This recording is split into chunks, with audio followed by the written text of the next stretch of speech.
Hello everyone, and welcome back to our backyard garden. So today I'm gonna try to repot some of my trees in the backyard. Some of this tree have been in the container for quite some time now. So they are not very happy, as you can see. Here, I want to show you one of this tree here. So this is one of my cherry tree.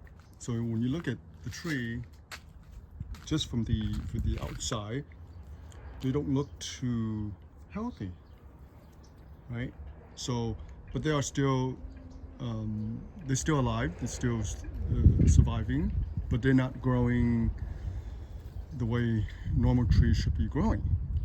Well, there are some obvious reasons. One is that I grow them in the 5-gallon container. I haven't repotted them yet in a while, maybe 2 years. I haven't repotted the tree. So they're gonna remain compact and small. They'll survive, but they won't grow into the potential. Cherry tree can go up to 15 feet tall. So if I have the land, if I have the space, if I were to put this in the ground, they would probably go to 15 feet within 5 years, right? But anyway, so they are right now in the 5-gallon container. The stalk here, the main branch of the tree, is quite big. It's about the size of my thumb, so they're quite decent size, and they're about 3 feet tall, by the way. Okay, so I have 1, 2, 3, 4. This is a loquat tree. This is not a cherry tree. So this is another loquat cherry tree. There are 5, and then 1 right there, 6. Okay, so I'm gonna repot them today. The root system again are still good. I removed them. Now we had some rain last week, but when I removed the tree from the pot, believe it or not, it's very dry. So the soil is very, very dry actually. It wasn't like soaking wet because the soil inside is very saturated. It's not retaining any moisture at all. But this tree here, cherry is very resilient. They are quite tough tree.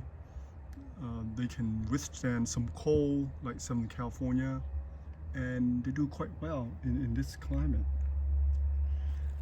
Okay, so here again I have 6 trees, and I want to show you this. So I bought some organic soil for raised bed for in-ground growing, but then I'm gonna amend it to use it in the container. So I'll add some perlite, I'll add some mulch, I'll add some of the other ingredients in it to make it. I'll add a little bit of sand to make the soil better drainage. Okay, so I'm doing this right now, and this is, you can see this is the root system here of one of cherry tree. So this one is about over 3 feet tall. As you can see here, it starts putting out new leaves, but it's not thriving. It's not growing like it should, right? So here is the root system, right? Not too bad, pretty good root system, by the way. Okay, and the soil, again, the soil is not soaking wet, even though after 2 days of rain, it barely have some moisture in it. Look at, and a lot of them is just pretty sandy, which is okay.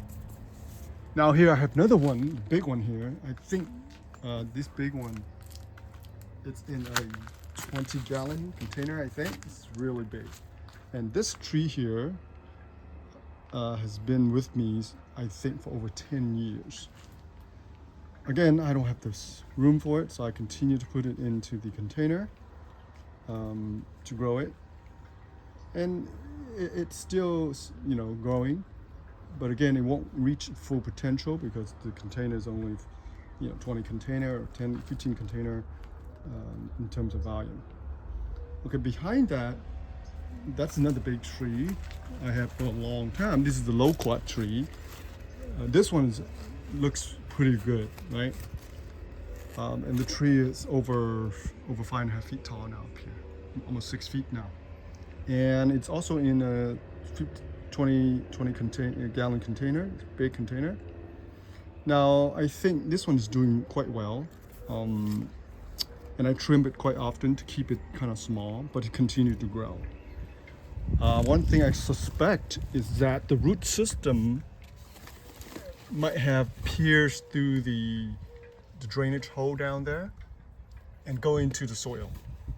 So it's getting a lot of moisture, it's getting a lot of nutrients from the surrounding soil instead of the container.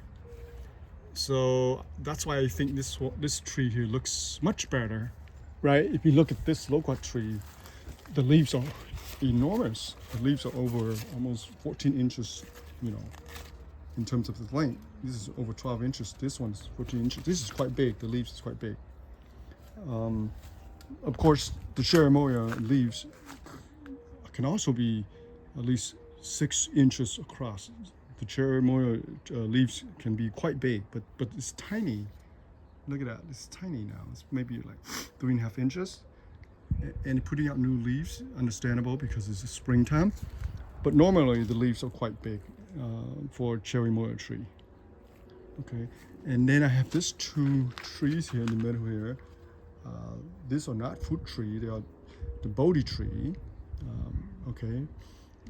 And I try to propagate that by air laying. So I try and propagate one of the branches.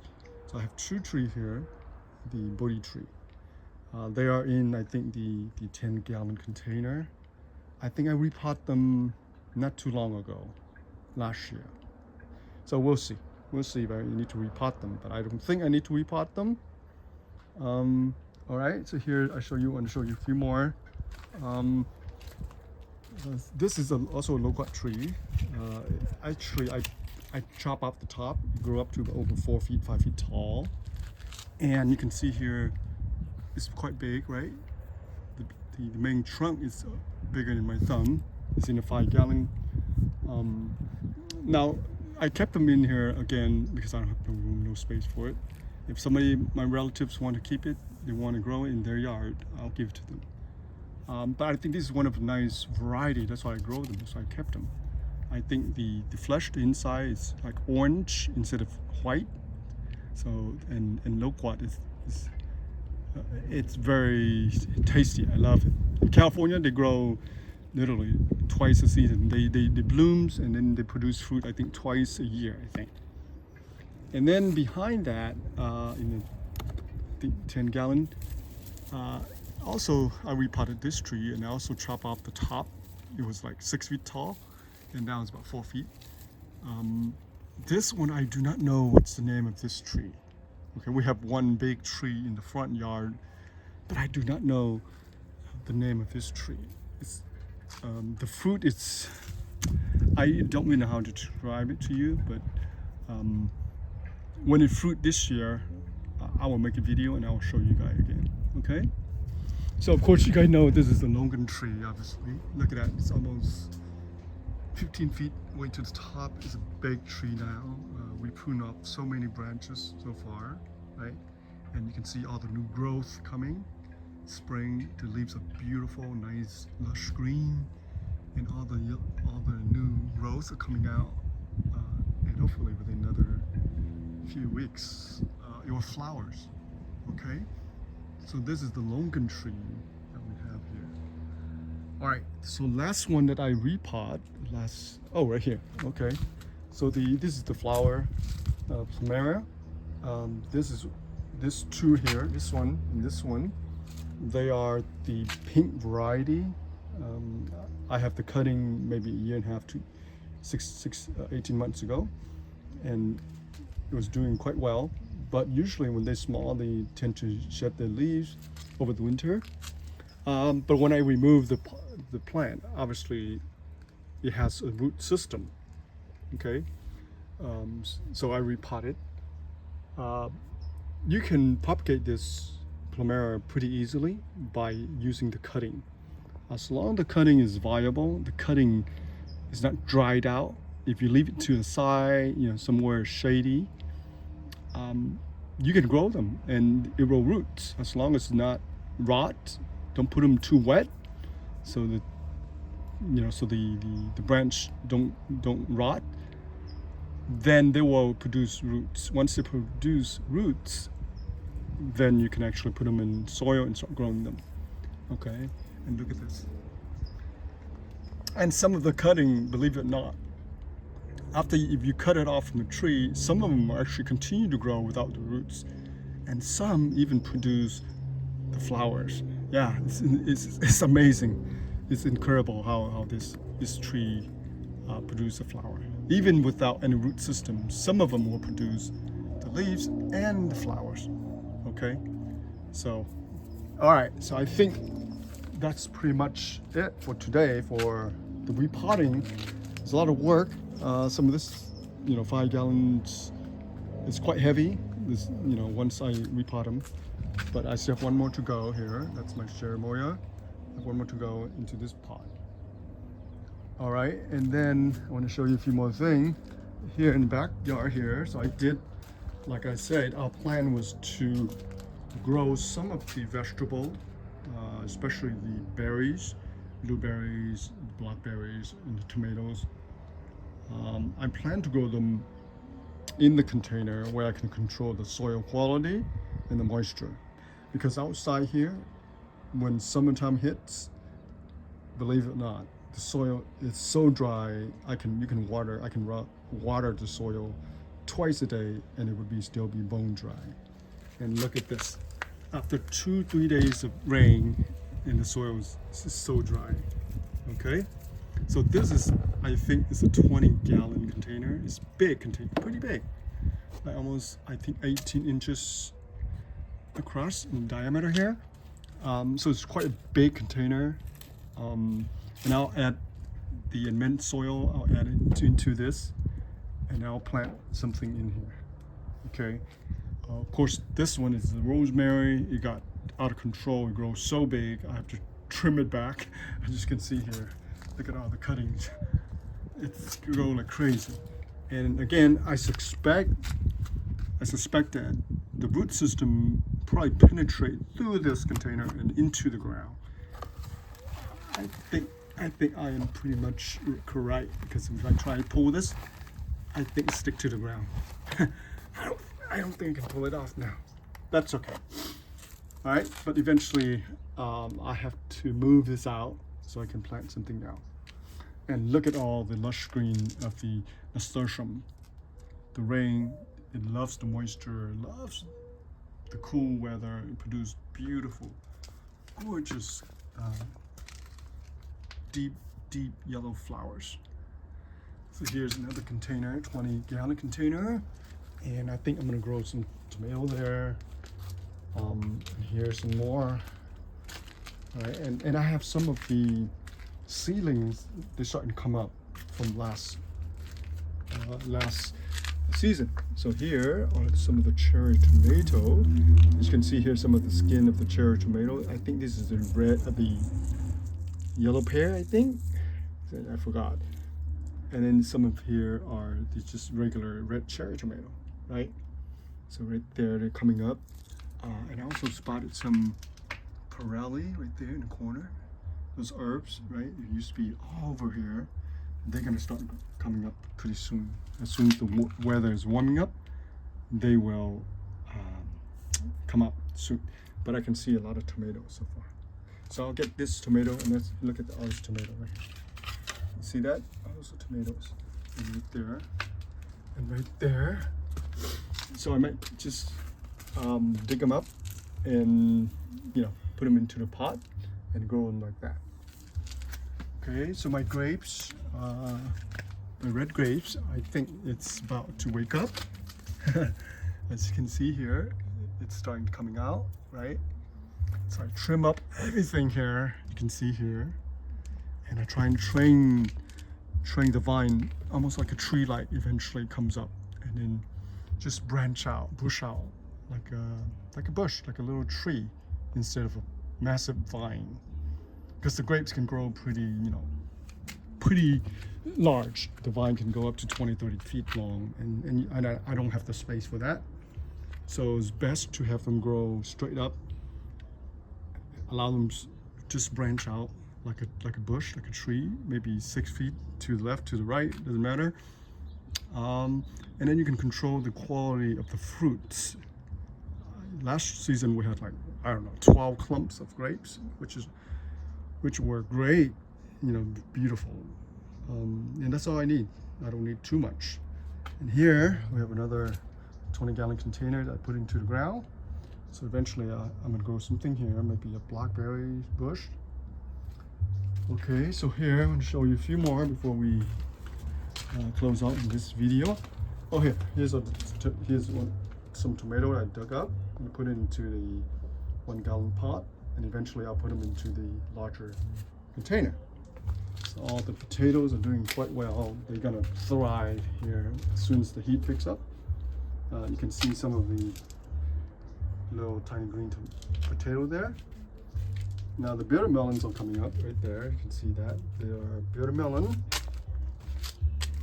right there. So I think I will continue to allow them to grow here, which I think is okay.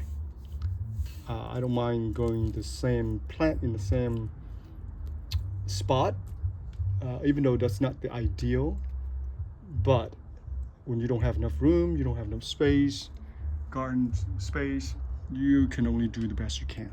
I'll just amend the soil, add plenty of compost, organic fertilizer, whatever I need to, add a lot of mulch to keep the soil nice and moist.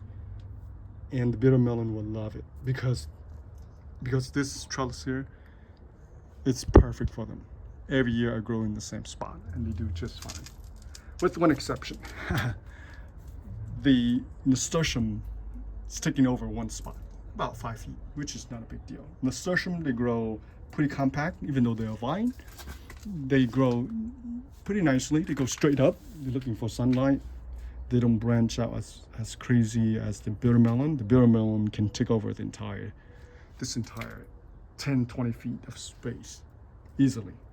But the nasturtium, you can see here, I have, I don't know, 20-30 plants here, but they stay pretty compact in literally 1, 2, 3, 4, 5 feet of space, right? From here to there, to that pole there, it's about 5 feet. 1, 2, 3, 4, yeah, exactly 5 feet, all right? And we have 6 feet up to here, my hand here, 6 feet trellis. And it's just beautiful.